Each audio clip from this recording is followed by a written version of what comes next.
everyone, I am Durga Devi, Assistant Professor from SNS College of Pharmacy and Health Sciences. In this lecture video, we are going to perform a case study on thin layer chromatography, and my students are here to perform TLC. Why butyl acetic acid water used as a solvent system for TLC? In thin layer chromatography, many solvents were used for separation and identification process as a mobile phase, but here today we are going to choose the mobile phase with the solvent mixture, butanol, acetic acid and water in the ratio of 4:1:5. So it is especially chosen because we are going to separate and identify amino acids. As you can see, the TLC plates we have prepared with the help of silica gel. It is a polar compound and the amino acids are also polar. So we are going to use a solvent system which is also having a bit of non-polarity. So that is why we have chosen butanol, and this ratio is especially chosen because amino acids will get separated in a clear manner with a clear spot. So this mobile phase is used as a solvent system for separation of amino acids.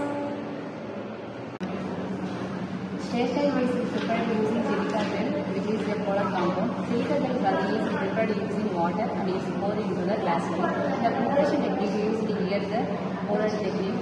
Then the plates are air dried. The plates are air dried and activated in the hot air oven at 120 degrees Celsius for 30 minutes. The remaining excess water. So here mobile phase was prepared using 4 ml butanol, 1 ml acetic acid and 5 ml water. We have prepared two amino acid samples. One is alanine and another one is glycine. Suitable amount of alanine and glycine are made and dissolved in water. And with the help of this capillary tubes, we are going to apply the spots onto the TLC plates. In the TLC plate, we have marked the site of application above 1 cm from the ground level. And there we are going to keep 3 spots.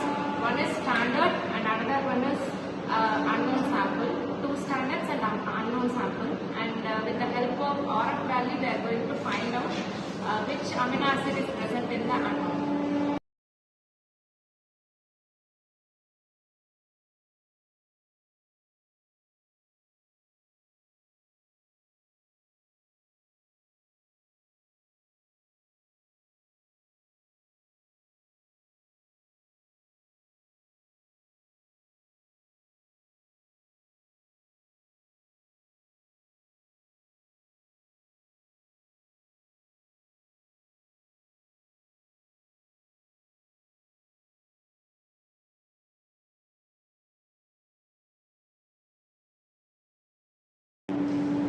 The spot was dried completely, so now we are going to keep this inside the mobile phase.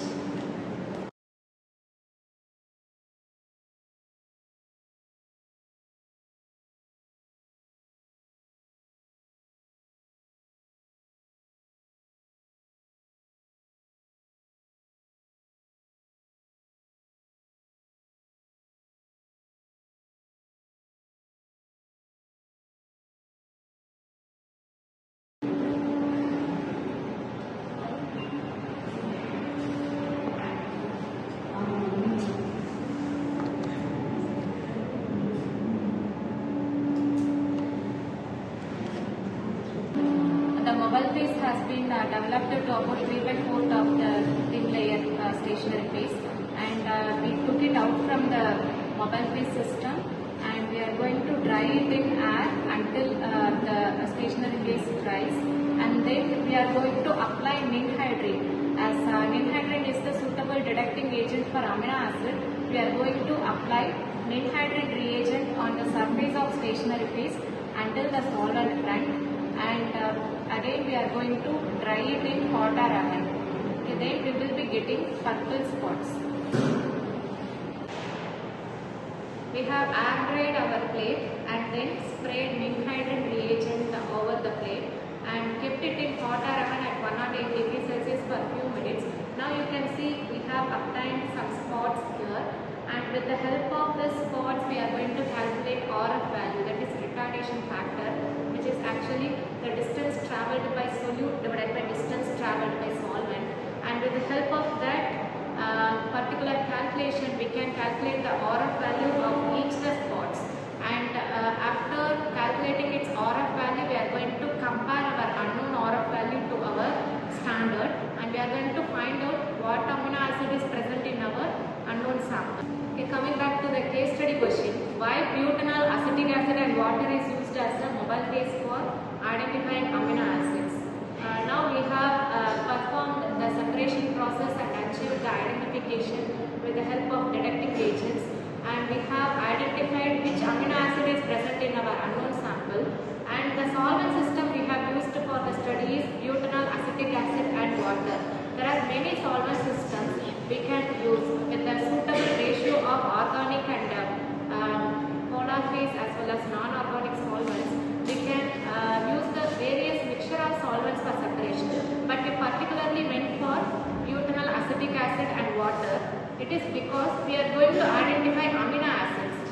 The TLC plate we have prepared is actually made up of silica gel, which is a polar compound. It is a hydrocarbon and it is a polar compound, and the sample we are going to analyze is also polar, and what we need is we are going to separate. We have to achieve separation. We have to make the samples move through the stationary phase.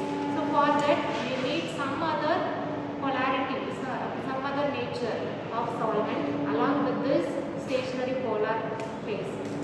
So we have utilized butanol, which is slightly non-polar than the water, and this non-polarity helps in the separation of some particular amino acids which has non-polar groups attached to it. And we have used acetic acid. It is because most of the amino acids will be zwitterionic, and they will not have any activity when they are in their neutral phase. So we need to change the pH to some extent. So that is why we have utilized acetic acid. And finally we have used water because we have polar amino acids, and these polar amino acids will move against the gravity only if the solvent is having some extent of polarity. So we have utilized water. So that is the reason for choosing this specific mobile phase system for identifying